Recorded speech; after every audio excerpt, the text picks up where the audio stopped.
look what we have here. The shelf's full of jars, and the jars are full of beans.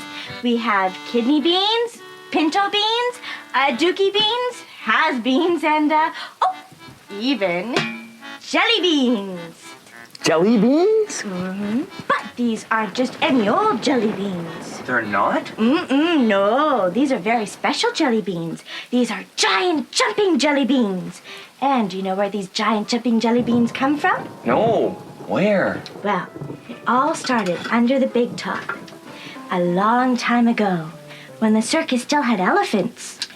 Where once upon a time, there was one chubby elephant named Ernie. Ernie had a sweet tooth. He loved candies.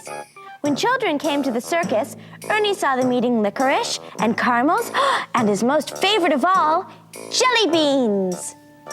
Of course, the children weren't allowed to feed the animals, but sometimes Pedro the human cannonball would share his candies with Ernie. Now, Ernie was a very big elephant with a very big appetite.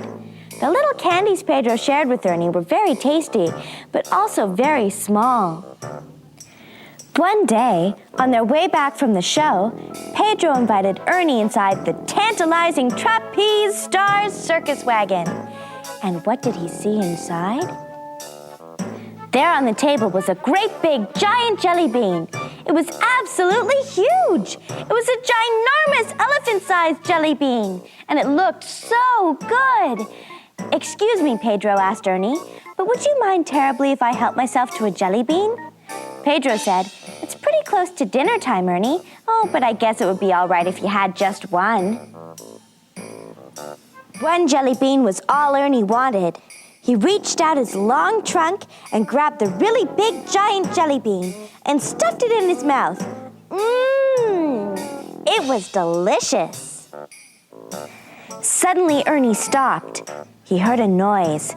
At first, it was just a bumbling kind of noise, and then it became a tumbling sort of sound, and then it became a rumbling sound, and the sound was coming from inside Ernie.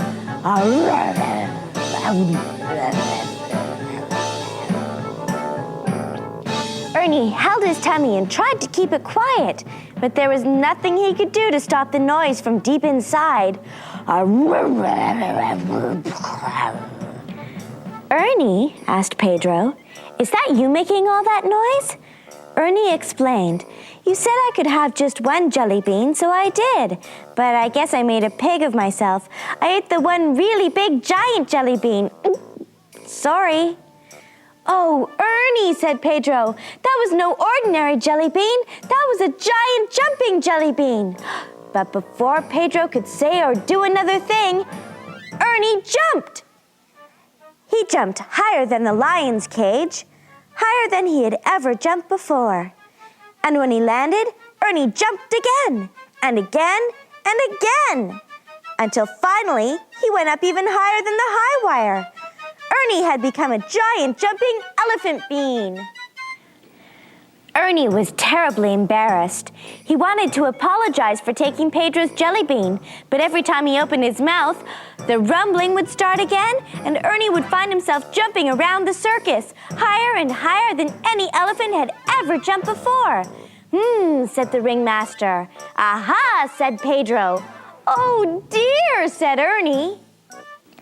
That night, under the big top, Ernie made his circus debut, presenting the fantabulistic leaping phenomenon, Ernie the Elephant. Ernie had become a circus star. Every time Ernie jumped, he landed very gracefully, for an elephant, that is. Thump, bump! And every time Ernie jumped, the audience would take pictures. Jump, flash, thump, bump. Jump, flash, thump, bump. And everyone would clap their hands and shout, "Jump, Ernie, jump!" So whenever you see lightning, flash. And whenever you hear thunder, thump, bump. Always remember to clap your hands and shout, "Jump, Ernie, jump!"